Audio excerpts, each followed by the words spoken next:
Hello nice humans. Today I thought I would show you around my traveler's notebook journaling setup.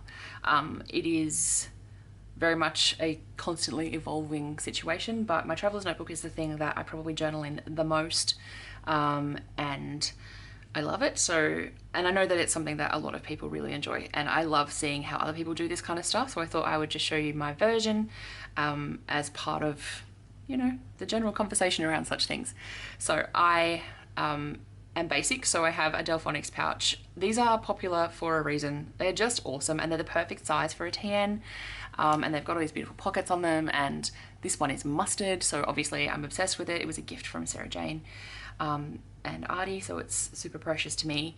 And so let's look at the outside first, and then I'll show you inside. So what I've got going on here is I've got a Millennium Falcon pin, which hopefully you can see, and hopefully isn't too grubby. And then I have this little, what Americans would call a button, but Australians call a badge. And that is just it's from Traveller's Company, and it's got Japan on it with a bonsai, and I just love it. We are big fans of all things Japanese here in our house. And yeah, so that's on there. I've had other pins on there in the past, and I'll probably sub more in and out as we go along, but that's what's currently on there. I also, if you can hear a little bell ringing, that's because I have Moppy here on, like, she's attached to my zip pull. She is from Universal Studios in Japan, in Osaka. Yes, Osaka. Sorry, I kept wanting to say Kyoto, and I knew that wasn't right. So yeah, we went to Osaka when we were in Japan, but this was actually brought back to me by another friend who, because when I met Moppy there, I was obsessed. Like, I nearly cried. She is so cute. She is the mascot of Universal Studios Japan, and she's this little Muppet. And she's pink, and she's tiny, and she's covered in spots, and I'm just obsessed with her. I'll, if I can remember to, I'll put a little photo of me losing my mind when I met her and hugging her so that you can just see the extreme cuteness. But anyway, so that's hanging on there, and that's all good. In this pocket, I literally just have one Sakura Micron black pen, and I have one, this isn't actually Sakura, this is a Copic multi-liner, but it's sepia. It's quite impossible at the moment to get these Sakura ones in sepia. I don't know why, I just haven't been able to find them. They're out of stock at all the places that I buy my pens. So I have this Copic one, and it's also working fine. So that's all good. I'm a bit of a creature of habit when it comes to my brands and supplies. I'm not specifically brand loyal, but once I find something that works, I tend to just keep buying it. I don't like change. So these live here, although they're kind of backup because I usually have a pencil case along with me with this. So here in this pocket, I've got just a little bag, and it's got spare traveler's notebook accoutrement. So we've got like spare elastics basically, and when I have them, I don't currently have a spare one, but it'll have the rubber bands that we use to connect our inserts to go inside. You'll see some when I open up my TN.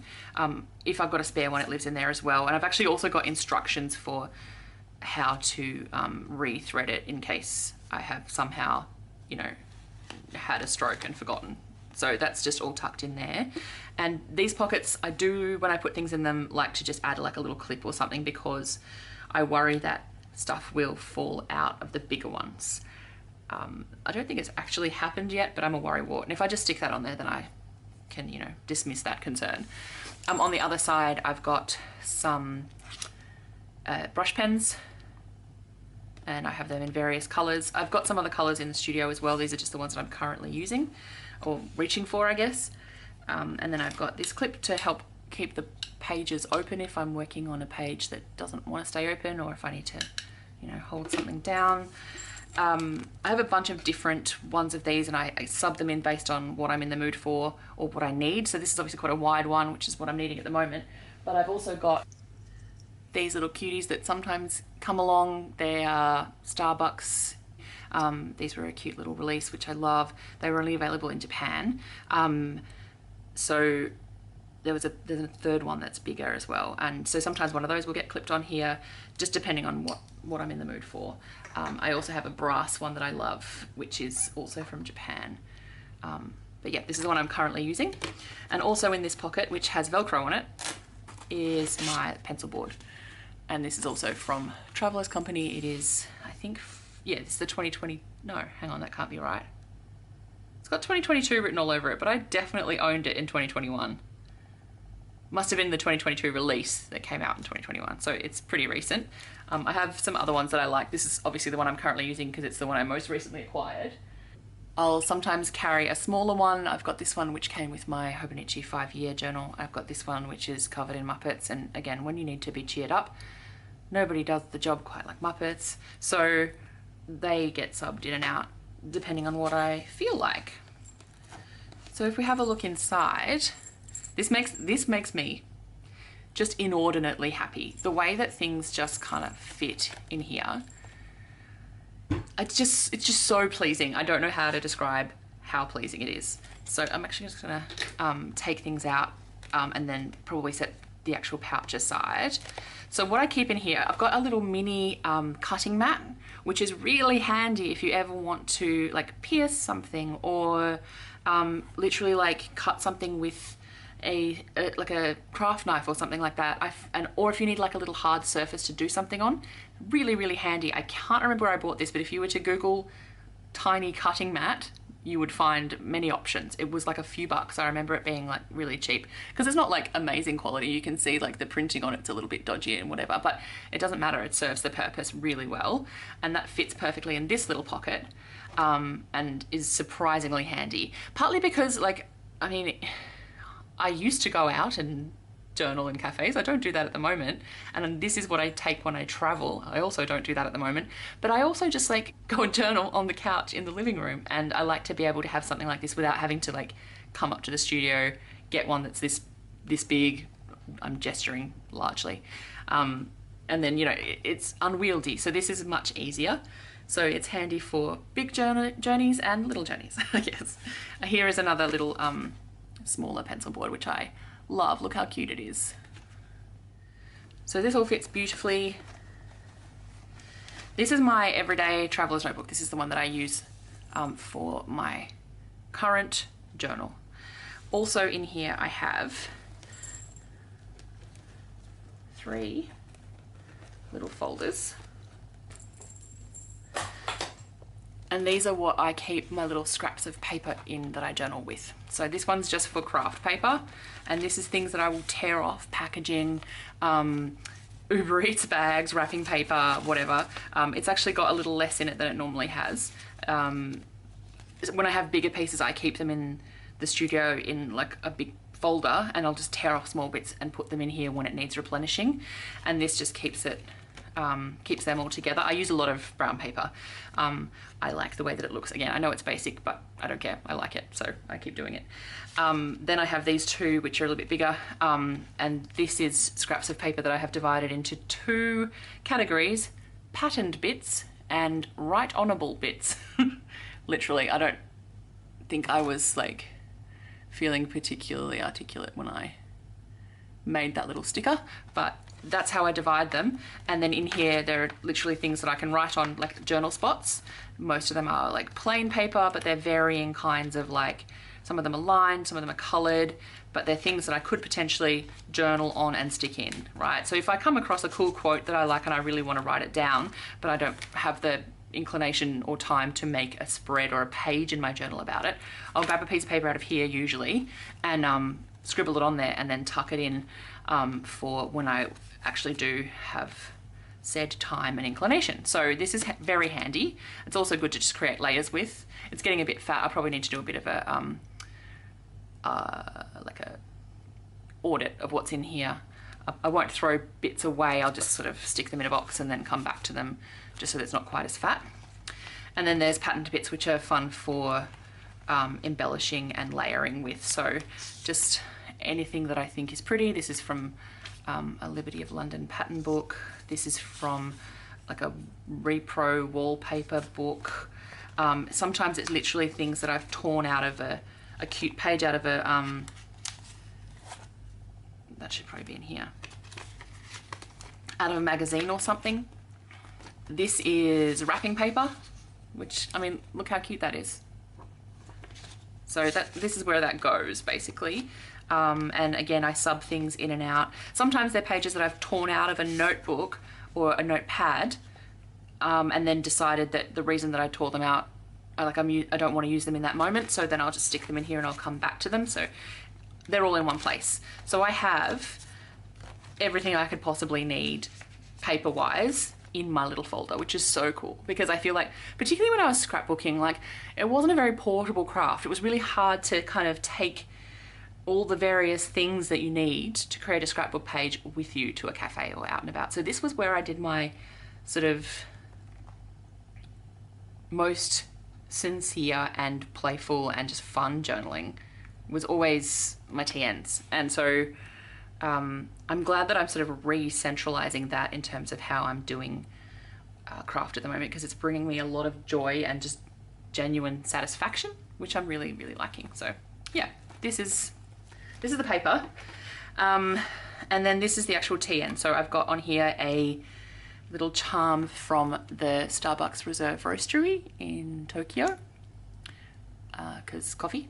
And then I have this little charm here too, which I love. And then I've also got this little bear, and this is precious because if you saw, you might have seen on my Instagram recently, I did a little page in my journal about that. Artie and I have matching ones of these. His is a baby bear and mine's a mama bear. And it's just, yeah, bear's a precious sort of symbol for us because his name means bear, and we've always called him Artie Bear since he was a teeny baby, and we used to sing him a song about being our little Artie Bear, and you know, it's just a thing. And also I'm a pretty protective mother bear, so that is also like a symbol that I identify with on a personal level as well. So that's what's on here.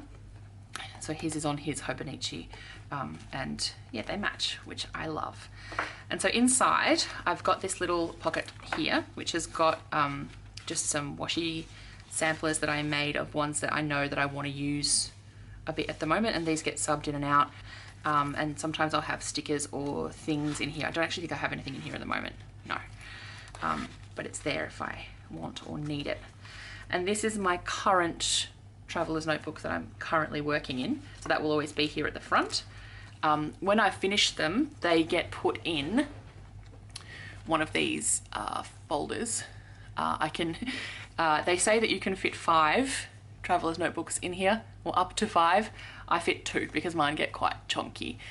So I don't know if this is necessarily the most sustainable way to keep doing this, but I love it.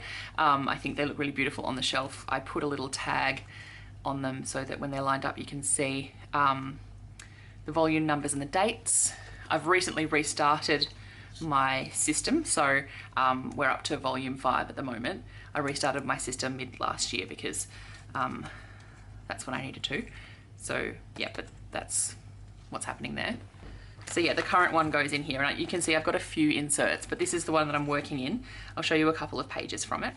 So this is a page about a tarot spread that a tarot card pull that I did, and it just felt really appropriate at the time, and it was very helpful for me in how I was thinking. So I did an illustration of the card itself. This is from my deck, the Modern Witch Tarot deck, which I highly recommend. It's beautiful. It is gender inclusive and very feminine oriented. All of the kings and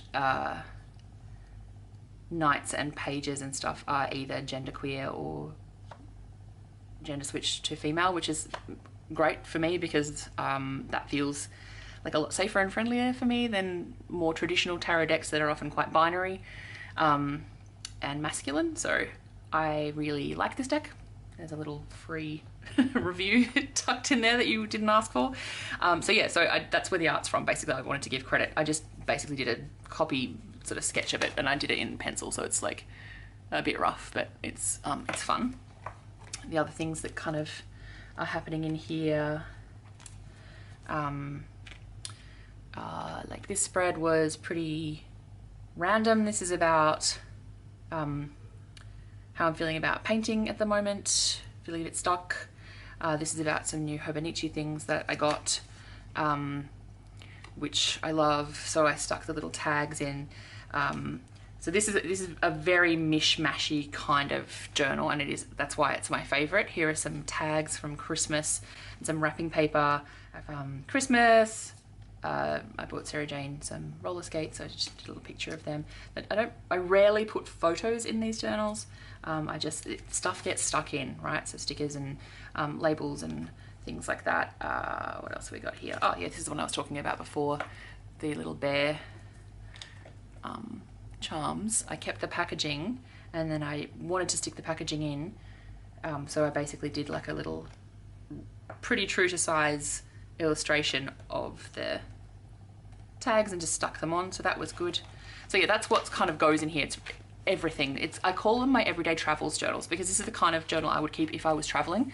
I will show you, I took it down recently, but I'll republish it and put a link in to our Japan travel journals, because they are a really good example of how I journal when we're traveling.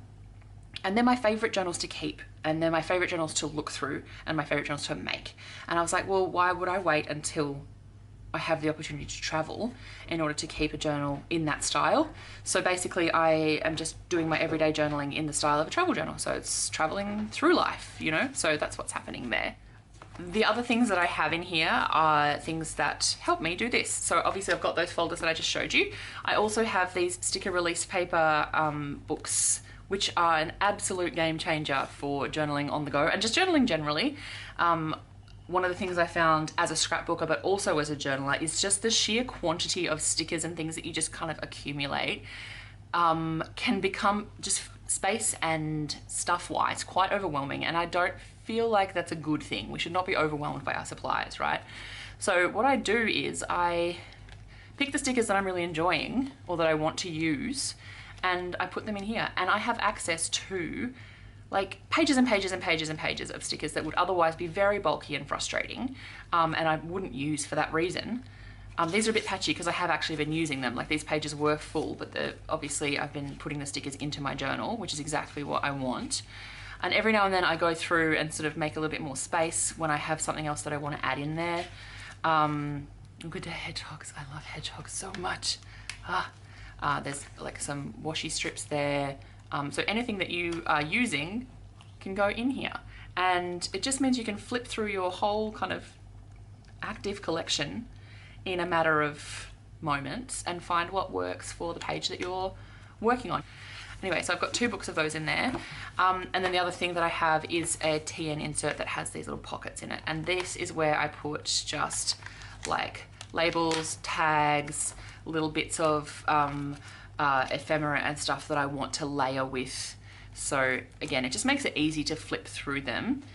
And they're here in a way that is quite portable. So I've got some little dictionary definitions, I've got some like labels, I've got some larger ones that I could, that's actually a sticker that I could like put a quote on, or create a little tip in with, or whatever else. So this is just kind of more layering stuff. So it's pretty awesome that I can sort of, I am so into this system. I've got this and this, and obviously my pencil case with pens in it, and I can make anything I want.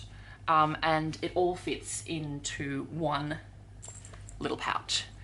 And that just brings me, like I said, just so much joy. It's unspeakable. I don't even know how to tell you. So yeah, I hope this was fun and interesting for you, and it satisfied that kind of curiosity about journaling that I always have about other people's journals. I love to see how we all kind of adapt these systems to kind of give ourselves the opportunity to tell our stories and write what we need to write and do that thing we love, you know. So yeah, thank you so much for watching. I hope that you will like and subscribe if you are so inclined. There is going to be a lot more kind of journaling and related content coming out in the next little bit. So yeah, it should be fun. All right, see you soon. Bye.